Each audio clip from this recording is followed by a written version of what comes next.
He hadn't called in months. And then out of the blue, my son invited me to dinner. Not just any dinner, but a reservation at the most expensive restaurant in town. He even said he'd pick me up himself. Miles was never one for surprises, and certainly not for affection. So when he offered a warm smile and held the door open for me that evening, I should have known something was coming. But I didn't. I let my guard down.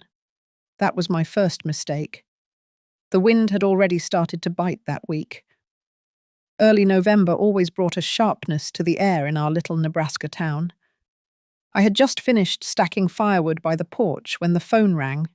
I almost didn't pick up. Most calls these days were either the pharmacy or the church ladies, but this time it was Miles.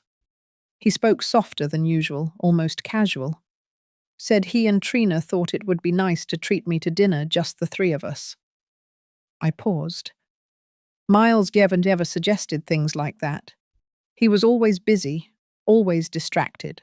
And Trina, well, she wasn't unkind, but she was distant in a way that never quite melted, no matter how many holidays we shared. Still, something about the invitation made me say yes. Maybe it was the loneliness that had been settling in lately, like dust on the old quilt at the foot of my bed. Or maybe it was that flicker of hope, the kind you never really grow out of, that maybe your child finally wants to see you not as a burden, but as family. They picked me up just before sunset. Miles in a crisp wool coat, Trina in one of those camel-toned wrap jackets she always wore like armor. The restaurant was lit by soft amber light and polished wood. Linen napkins, real silverware. I hadn't been anywhere this nice in years. Miles opened the door for me. Trina took my coat with a smile that felt warmer than usual. She complimented my scarf. For a brief moment, I allowed myself to believe this was real, that perhaps something had shifted. Maybe they were beginning to see me again. We sat down at a corner table. The waiter brought a bottle of red. Miles poured my glass himself. I told him I was fine with just water, but he insisted. He said it was a celebration. I smiled, but deep down I felt something stir. A part of me that had been quiet for years, suddenly alert. I told myself it was just nerves. But in my bones, I already knew. Something was off. The wine was smooth, older than I expected, with a soft plum finish that lingered. Miles knew I wasn't much of a drinker, but he poured anyway, full to the brim. I thanked him and sipped. He smiled, but it didn't reach his eyes. Trina, sitting across from me, wore that same mild expression she always used when she wanted something warm enough to seem polite, distant enough to keep you guessing. The waiter came and went. Starters arrived. A beet salad with goat cheese, then a bowl of creamy soup with wild herbs. Trina leaned in and asked how I was sleeping these days. She tilted her head just slightly, her voice soft, like a blanket. I told her the truth, or part of it. The nights were quiet. Too quiet sometimes. Miles listened, but mostly let her do the talking. He was focused on the menu, asking about wine pairings, offering suggestions for dessert. It was strange watching them together like this. They weren't affectionate, not outwardly, but there was a rhythm to the way their eyes met, like passing notes during class. By the time the main course arrived, braised lamb and roasted carrots, the mood had shifted. Trina's tone became more cheerful, almost excited. She asked if I had been down by the lake lately. I said not since late summer. She nodded, almost pleased. Then she turned to Miles and said it would be such a lovely location for small events. Weddings, retreats, wellness weekends. I didn't respond right away. I watched Miles cut his meat into slow, even bites. His hands didn't shake. Mine did. Trina went on about natural lighting and how the cabin could be restored to its full potential. She mentioned her friend in Omaha who ran a boutique hospitality firm. Then she smiled at me and said the land was a gift, and gifts should be shared. I placed my fork down. Something in me went quiet. When the dessert came, Miles pulled a folder from his coat pocket. The papers inside were neat-clipped, pre-highlighted. He spoke plainly, said they had talked to a few professionals just to get ideas. If I signed now, we could start the process early. No pressure, of course. Trina added that I could still live there. They wouldn't change anything without asking. It was just a formality, legal housekeeping. The light above us was golden and soft, but everything inside me felt cold. I looked down at the paper. My name was already typed. And that's when I realized. I wasn't invited to dinner. I was summoned. I sat back, letting the sweet scent of dessert drift past me. The table had gone quiet except for the faint clink of Trina's spoon against her crème brûlée. Miles reached across the linen and slid the folder closer to me. His tone was even almost soothing, like he was offering a warm towel instead of a legal document. He began explaining the basics, calling it a simple deed transfer. Just to tidy things up, he said. Something smart to do before winter. His words were so carefully chosen, each one designed to sound harmless. He didn't look up as he spoke. Trina did. Her eyes were steady on me. I didn't touch the papers. My hands stayed folded in my lap. He said that with the land in his name, they could manage taxes better. He mentioned legacy planning, the benefits of consolidating ownership. He said my name would still be on record, just not the primary title. Trina nodded along, offering quiet affirmations. It was all rehearsed. I asked what the rush was. Miles chuckled, said there wasn't one, but the way he leaned forward, elbows on the table, told me otherwise. Trina chimed in again, her voice gentle but with an edge. She said she'd already spoken to a local planning consultant just in case. The town she claimed was considering rezoning lakeside property. It would be wise to act before anything changed. That word act lingered in the air. I opened the folder slowly. The top page had my full name typed out in bold. The next page listed the parcel number, the coordinates of the land, and a brief clause stating transfer of ownership in full. There was a highlighted line near the bottom. I could still reside on the property, but all development rights would be under Miles. There was a signature line waiting for me. Just one. I closed the folder without reading further. My breath was steady, but my chest felt tight. I told them I wasn't feeling well. Trina's expression didn't falter. She touched my wrist lightly and said we could do this another time. Miles smiled, but I noticed how his jaw tightened. His hand was still on the folder when I stood up. The waiter returned with the bill, and Miles waved it away with a practiced gesture. He stood to help me with my coat, polite to the very end. As we stepped outside, the wind cut through the November air like a warning. The parking lot was nearly empty. I heard the soft scrape of my boots on the pavement. In the car, no one spoke. Miles drove me home, headlights slicing through patches of fog. When we reached my porch, he asked again, almost too casually, if I would think it over. I nodded. He leaned in and kissed my cheek. Trina stayed in the car. Inside, I set the folder down on the kitchen table and stared at it. The house was quiet. Too quiet. I walked to the living room and sat near the window. The lake, barely visible through the trees, shimmered faintly in the dark. That land had been in my family for 3 generations. My late husband used to say it held more memory than soil. I had always believed that. Now I wondered if my son had ever believed it at all. The next morning, I woke up with a tight ache across my chest. Not from the food, from everything else.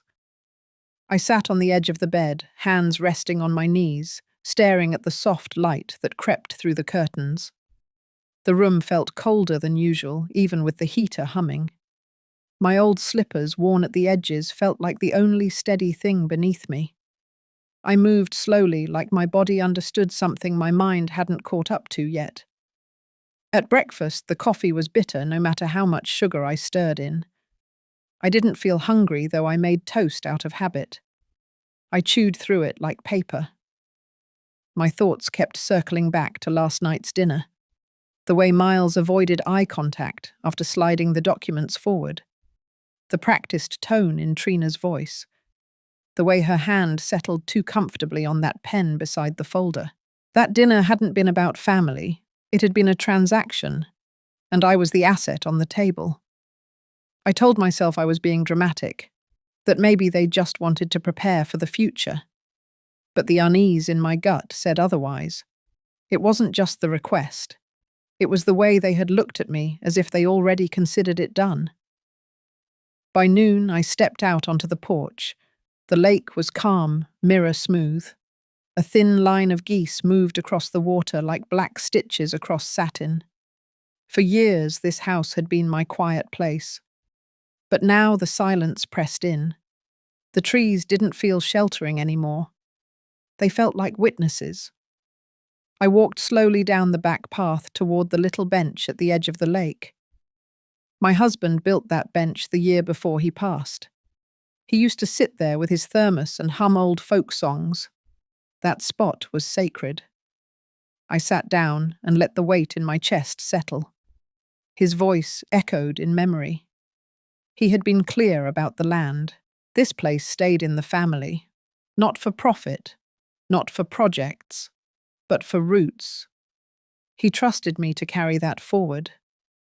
I had always imagined one day passing it on to Miles, when he was ready, when he understood the meaning. But last night had shown me he didn't want the soul of the land. He wanted its potential, its yield, its market value. When I came back inside, I walked past the hall where we kept the family photos. I paused. There was one missing. A small framed picture taken years ago of me holding a basket of lake flowers. Miles had taken it on a spring morning, said it was the most peaceful I'd ever looked. I searched the drawer where we kept the spare frames. It wasn't there either. I stared at the empty space on the wall. I didn't need to be told twice. That photo was gone, just like the part of me they no longer found useful. That night I didn't bother making dinner. I opened a can of soup and let it sit on the stove too long. I wasn't angry. Not yet. Just hollow. I sat by the window with the curtains drawn. The lake reflected a thin silver crescent of moonlight. I wrapped a blanket around my shoulders and sat still as if hoping to hear his voice in the night breeze. But there was only silence. And in that silence, something shifted. Not grief, not fear, just the early rustling of resolve. 2 days later, I visited Miles's house. It wasn't planned. I had a box of kitchen tins he used to love as a boy, and I thought I'd drop them off before the holidays. Just a small gesture. I stood on their porch for a moment, holding the box, looking at the neat little wreath hanging on their door. Red ribbon, no soul, like it had been ordered in bulk. Trina opened the door. Her smile was tight. She stepped aside quickly, barely making room for me to pass. The warmth in their home felt forced, like a house dressed up for company, but hollow underneath. I stepped inside and paused. There on the main hallway wall was a newly framed family collage, glossy prints arranged perfectly. A trip to the lake, a birthday party, a backyard barbecue. Everyone looked polished, posed effortless. But I wasn't in any of them. Not one. I walked up to it, my fingers hovering over the glass. Miles stood in the center of most photos, arms slung around Trina or one of the kids. They looked happy. Whole. But my place was gone, like I had never been part of the frame. Trina passed behind me, saying something about how they had just printed them last week, a surprise gift for the holidays. Her voice was soft, but it held no apology, no acknowledgement. I turned away and placed the tin box on the entryway table. Miles wasn't home. At least that's what she said. I didn't ask where he was. I didn't want to hear another excuse that would twist in my chest for days. On the way out, I noticed a small gift pile near the fireplace. One of the boxes had a tag addressed to Grandma, but the handwriting wasn't Miles's. It was one of the kids. A card sat on top, scribbled in crayon. It said, "Miss you." I almost cried right there. But instead I straightened up and stepped outside. The wind had picked up. It was sharp and fast, cutting through my coat. I walked back to my car with my hands in my pockets. As I pulled out of their driveway, I passed a sign for a Thanksgiving event at the local church. It reminded me I hadn't been invited this year. No one had called. No one had asked what I was doing. Usually I'd bring the stuffing or the pumpkin pie. This year there wasn't even a mention. At home I sat on the porch for a long while, the box of gifts still pressed in my mind. I kept seeing that wall of photos, polished and cold. My absence wasn't a mistake. It was a decision, an erasure. Inside, I reached for the photo album I kept on the bookshelf. The real one, the old one, full of snapshots in soft light with crooked smiles and smudged edges. Pictures of Miles with jelly on his cheeks, of my husband cleaning fish by the lake, of Trina before she learned how to smile with her lips and not her eyes. I flipped through it until I found the picture they had removed from their wall. The one of me and Miles on the dock when he was 8, holding a frog with both hands, his eyes wide with joy. I pulled it from the plastic sleeve and placed it in a small frame. Then I put it by the front window, where the afternoon light hit just right, where no one could take it down. It was time to remember what was real, even if they didn't. It started with a voice low and urgent floating through the window one morning. I had just come in from sweeping the porch when I heard it. The wind carried it through the open kitchen window and I paused, still holding the broom. Trina, she was outside on her phone, pacing along the gravel path that ran between the lake and my neighbour's hedgerow. She must have thought I wasn't home. Or maybe she didn't care. Her voice was crisp, clipped. She was talking to someone about permits investors and something called the Brenner Retreat at Loon Lake. She said the words like they were already carved in stone. I moved quietly toward the window, heart thudding. I didn't want to hear more, but I couldn't stop. Trina mentioned the last parcel. Esther's land, she said. Once that's signed over, we can move forward. It's the final piece. I stood there frozen. So that was it. This wasn't about family. It never had been. That dinner, the photos, even the gift from the children, it was all a setup. A performance to soften me, to ease me into giving up the only thing I had left. Not just a house. Not just a lakefront view. It was my life's ground. And they had used my own memories to market it. Trina continued speaking about branding. It's perfect. Esther used to run the women's circle. She hosted summer workshops for girls. We'll play that up for grant money legacy empowerment, makes it more appealing to funders. She knew everything. She had done her research, and she was going to use my name, my work, my history to pave over the truth. I stepped back from the window and sat down. My hands trembled. Not from fear, but from a kind of cold clarity. Trina was smart, calculated, but she had underestimated me. She thought I was just old, sentimental, easy. She forgot I kept every document, every newsletter, every photo from every retreat. I still had the ledgers, the tax forms, the handwritten notes from girls who had once come to learn how to sew, to speak, to feel seen. This land wasn't just property. It was a space of memory, of care, of identity. And she wanted to bulldoze it for weddings and wellness weekends. That night I pulled out the old file box from the linen closet. Inside were copies of every land agreement, community grant, and the original deed. My husband had signed it with a note. This land is for Esther. let it stay hers, and let it serve. He never trusted easy charm, and now neither would I. I didn't sleep much that night. Instead, I drafted a list of what I needed. Legal contacts, the name of the lawyer who'd helped my husband with our estate, community board members, women from the old circle, allies, quiet ones. By dawn, I had a plan not to fight with anger, but to reclaim what was mine with precision.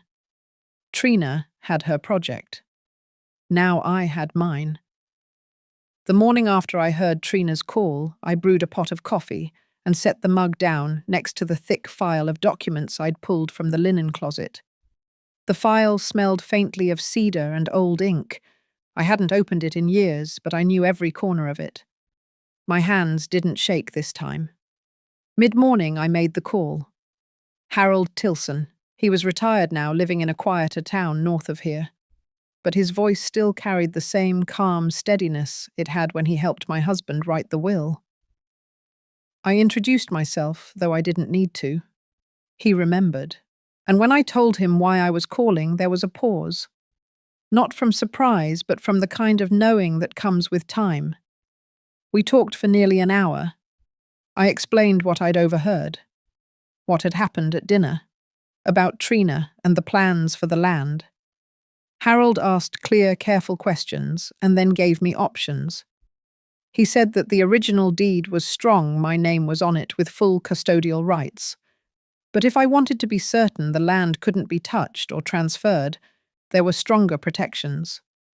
He told me about a community trust, a structure that could ensure the property remained under a defined purpose, one that aligned with the legacy my husband had written into his final wishes.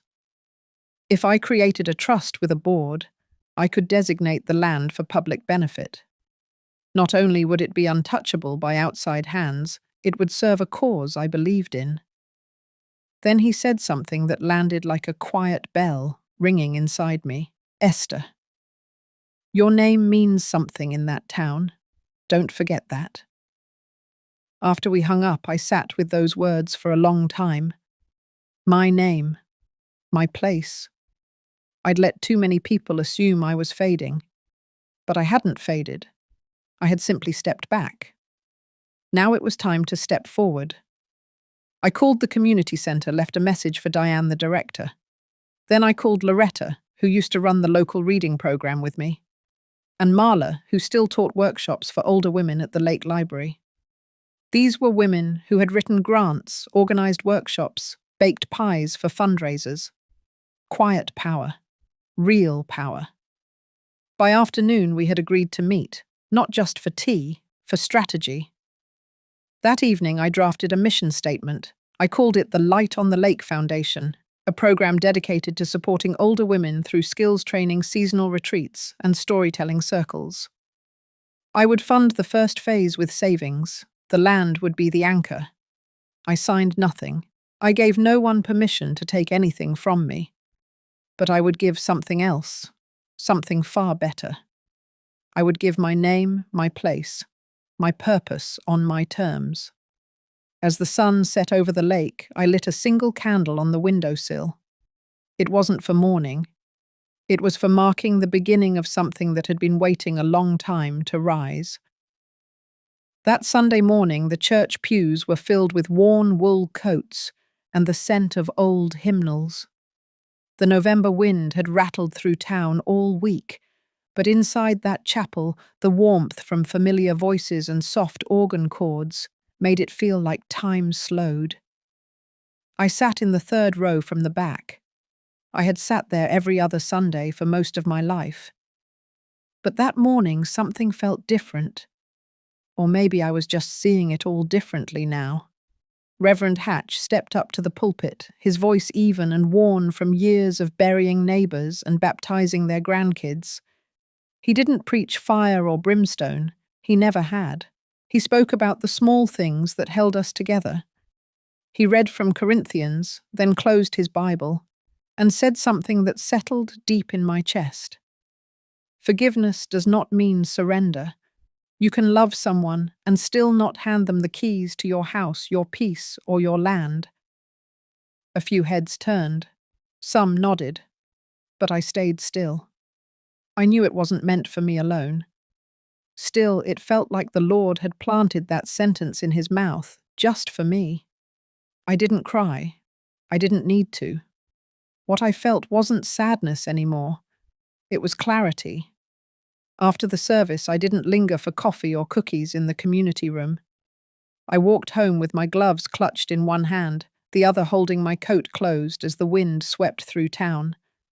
My steps were firm, not rushed. I passed the lake. The water was low this time of year. Bare branches clawed at the sky, but I could already imagine it full again in spring. Back home, I opened my sewing box not for thread or needle, but for the envelope tucked beneath the false bottom. It held the last handwritten note from my husband. He had written it months before he died, in his familiar, careful cursive. "You built this house, Esther. You grew the garden, taught the classes, opened your hands to everyone. If the day comes when someone tries to take what you've made, protect it. It belongs to your spirit." I read it twice, then set it aside. My spirit had been dormant too long. By late afternoon, Diane, Loretta, and Marla came over. I had set the kettle to boil and arranged old notebooks and a blank whiteboard by the window. They arrived bundled in coats, cheeks red from the cold eyes bright with the kind of purpose that only women our age seem to hold quiet and immovable. We worked for hours sketching out what the Light on the Lake Foundation would become. Retreats for women in their 50s and older, writing circles, cooking classes, walks by the lake, where we would talk about everything and nothing. The land would not be sold. It would be shared wisely and with intention. As the sky turned indigo and streetlights flickered on outside, I looked around the table. These weren't just old friends. They were builders, believers, protectors of something precious. For the first time in a long while, I didn't feel outnumbered. I felt rooted. And as we closed the evening with peppermint tea and plans to meet again, I knew that what I was doing wasn't just about keeping the land safe. It was about keeping something sacred alive in me. The land was mine. But now so was the voice I had forgotten I still had. It was a Thursday afternoon when Miles and Trina showed up unannounced. I saw their car pull into the gravel path through the kitchen window. The tires crackled on the frost-dusted driveway that sounded sharp and cold. I wiped my hands on a dish towel, heart calm but steady like a slow drum. They came in with polished smiles and too much cheer for two people who had cornered me at a dinner table not long ago. Trina wore a crimson coat with fur trim and carried a leather binder. Miles kept his hands in his pockets, like a boy about to ask for forgiveness he didn't believe he needed. They sat on the couch while I stayed in my usual chair, the one near the window. The sun slanted across the room, catching dust in the air. The house smelled like pine cleaner and simmering lentils. Trina opened her binder. She spoke smoothly, too smoothly, about potential investors. Tax benefits, the projected returns from converting the lake property into a boutique retreat. She laid out color-coded pages, charts, maps. Her voice filled the room, but it was hollow. I noticed how she never used the word family, never said the word home. Miles nodded along, barely making eye contact. He let Trina carry the plan, like always. Then she reached the end of the presentation. There in bold were my initials typed next to a line labeled Property Owner Approval, Signature Required. She looked up and smiled like it was already done. I didn't touch the papers. I didn't even lean forward. I simply reached down beside my chair, opened a manila envelope, and took out a single sheet. "This is from my lawyer," I said. "It confirms that the lake property now belongs to the Light on the Lake Foundation. I am no longer the sole owner, and the foundation does not intend to sell." Trina's face froze. She blinked once as if her brain was catching up to her ears. Miles leaned forward. His voice was soft, unsure. But why? Why didn't you talk to us about this first? I looked at him and felt the last bit of old ache settle. Because I did, that night. And you both made it clear what you wanted had nothing to do with me. This land was never meant to be turned into something for profit. It was meant to outlive us with dignity. Trina closed her binder without a word. Her cheeks flushed, but not from embarrassment. From fury, barely held back. She stood up first.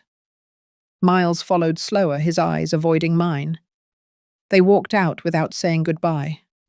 I didn't watch them leave. I picked up the papers Trina had left on the coffee table, glanced through them, and slipped them into the fireplace. The flames caught fast, curling the corners inward like dried leaves. I stood until nothing but blackened ash remained. Outside, the wind picked up, carrying the cold through the trees. But inside, I felt warm. Not because I had won anything, but because I had finally stopped waiting for them to understand. I had made peace with being misunderstood, and for the first time, the house felt fully mine. The morning of the foundation launch, the lake was quiet, draped in a gentle mist. The surface mirrored the grey sky above, still and wide. I stood on the wraparound porch with a cup of black coffee in my hands, listening to the silence. For once, it didn't feel heavy. It felt earned. The event wasn't meant to be grand. I had asked for it to remain small, intimate. Just a few members of the community, a handful of women from the senior centre, the local pastor, and the lawyer who had helped me bring it all together. There were no balloons, no banners, no photographers. Only folding chairs set up beneath the sycamore tree, facing a small wooden platform, looking out toward the lake. People started arriving around 10. Women I'd taught budgeting classes to when I worked at the community office. A retired librarian who once ran the adult literacy program. A widow whose daughter had moved away and never wrote. We hugged. We smiled. Some eyes were damp before I even said a word. I stood behind the simple podium and looked out. The crowd was quiet, waiting patient. I suppose you're all wondering why I'm standing up here instead of sitting quietly at home, I said. That got a few gentle chuckles. The truth is, I spent a long time waiting for the people closest to me to understand what mattered. But what I learned slowly and painfully is that sometimes you stop waiting. You start building, even if it's just for yourself. I paused, looking toward the water. This land was never meant to be a business deal. It was meant to be a place where something good can grow. So today we begin the Light on the Lake Foundation. Its first purpose will be to fund programs that support women in their later years, training housing assistants, whatever gives us back some control in a world that often forgets we exist. More nods now. One woman whispered something to another and wiped her cheek with a tissue. I'm not handing this over to someone else's legacy. I'm keeping it where it belongs, with those of us who still believe in second chances, no matter how old we are. Applause rose soft at first, then louder. It wasn't the kind of applause that echoed. It settled deep like a warm coat pulled tight on a cold day. After the ceremony, we shared soup and cornbread. A few brought baked goods wrapped in tin foil. There was laughter. There were stories. We weren't young, but in that moment we were bold, whole. The lake sat quiet, bearing witness. I didn't think about Miles or Trina, not once. Because that day wasn't about who wasn't there. It was about who chose to be. And I had finally chosen myself. It was a quiet Thursday morning when I saw the headline. The local paper sat folded in two on the porch bench, dropped off by sweet old Marlene like she did every week. I didn't expect anything newsworthy. Most weeks it was the same stories about the new school board or who won the pie contest at the fair. But today, Trina's name was there, right on the front page. The headline wasn't kind. Trina Brenner's lakefront project collapses amid funding loss and community backlash. I read it once, then again, slower. Beneath the title was a photo of Trina from a month ago, taken during a Chamber of Commerce meeting. She had that same perfect posture, that camera-ready half smile. But in black and white, she looked smaller somehow. Distant. The article was short but thorough. It detailed how a proposed boutique lakefront retreat failed to secure enough private investment, how community members raised concerns about land ethics, environmental impact, and dishonesty surrounding the property's history. There were quotes from townspeople. One said, "It never felt like it was meant for us." Another simply said, "I'm glad the land stayed where it belongs." I folded the paper slowly, placed it back on the bench, and went inside. I didn't feel triumphant. There was no rush of victory, just stillness, and perhaps a quiet confirmation that the choices I made mattered, even if they went unseen. Later that afternoon, I walked out by the lake. The wind was gentle, carrying the scent of pine and something faintly sweet. It had rained the night before, and the earth was soft under my shoes. I stood by the edge for a while, watching the way the water lapped at the shore. Not fierce, not hurried, just steady. Miles hadn't called. Trina hadn't shown up. I wasn't sure if they ever would. But strangely, that thought didn't trouble me anymore. I had spent so much of my life waiting for people to become who I hoped they were. Maybe letting go wasn't losing them. Maybe it was just finally recognizing who they had always been. Inside, I poured myself a cup of tea and sat down in the armchair by the window. The same one where I used to read with the kids when they were little. I reached for my journal and wrote one sentence across the top of a blank page. "I am not someone you erase." Then I set the pen down and smiled. Not bitter, not proud, just whole. I kept the little mirror in the drawer for a long time. It had a thin wooden frame worn along the edges, the kind you'd find at a yard sale. Nothing special. But the morning after the article ran, I placed it on the tea table right beside my favorite chair. That morning was clear and cold. The lake shimmered like glass outside the window. I sat with my usual cup of lemon tea wrapped in the old green shawl Jack once bought me for our anniversary. It still smelled faintly of cedar. I angled the mirror just so, catching my reflection in the light. A lined face, soft eyes, lips pressed together. Not in sadness, but in quiet understanding.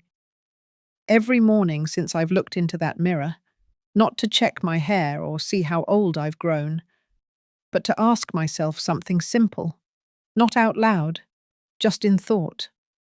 Did I live today with truth? Did I show up for myself the way I wished others had?